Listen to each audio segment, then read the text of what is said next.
Primeiramente, nós podemos nos perguntar, o que é um buraco negro? Bom, um buraco negro é uma região no espaço na qual nada, nem mesmo partículas que se movem na velocidade da luz, podem escapar.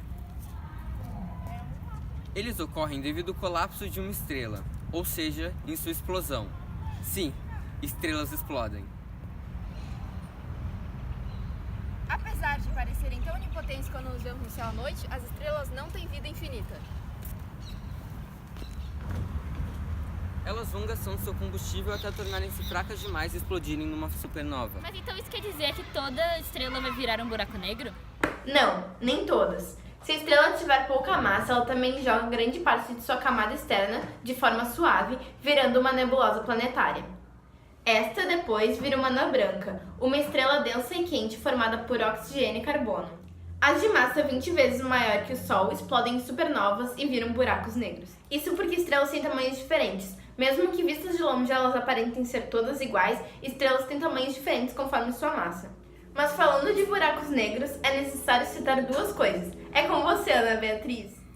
O disco de acreção é o nome da estrutura formada por materiais difusos ao redor de um corpo central. Geralmente, esse corpo central é uma anã branca, uma estrela jovem, uma protoestrela, uma estrela de nêutrons ou um buraco negro. Basicamente, é a área em que o buraco negro exerce a maior parte da sua força gravitacional. O horizonte de eventos, também conhecido como ponto de não retorno, é a fronteira teórica ao redor do buraco negro, a partir da qual a força gravitacional é tão forte que nada, nem mesmo a luz, pode escapar, pois sua velocidade é inferior à velocidade de escape do buraco negro. É fascinante saber como não conhecemos sobre essas curiosas belezas do espaço e sua importância na química e na física. É claro que precisamos falar sobre a química, já que elementos químicos compõem tudo que conhecemos. Esses elementos são fundamentais da matéria, sendo elementos químicos um conjunto de átomos com o mesmo valor atômico. Esses elementos são organizados de uma disposição sistemática, sendo separados por número atômico, configuração eletrônica e recorrência das propriedades periódicas.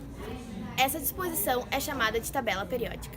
Mas então, de onde vêm os elementos químicos? Estrelas, sim, por mais louco que possa parecer, os elementos químicos da tabela periódica que formam nosso planeta e nosso corpo foram fabricados no interior de uma estrela. Os elementos, porém, têm massa atômica diferente, o que causa diferenças entre eles. Usando o ferro como referência, vamos analisar onde são fabricados os elementos com a massa atômica maior e menor que ele. Nêutrons, prótons e elétrons são muito abundantes no universo e é a partir deles que são sintetizados esses materiais. As revelações físicas e observações astrofísicas recentes apontam as estrelas como principais causadoras da síntese desses elementos. Sim. Dependendo de sua temperatura, uma estrela pode ser rica em carbono, hélio, hidrogênio e assim por diante.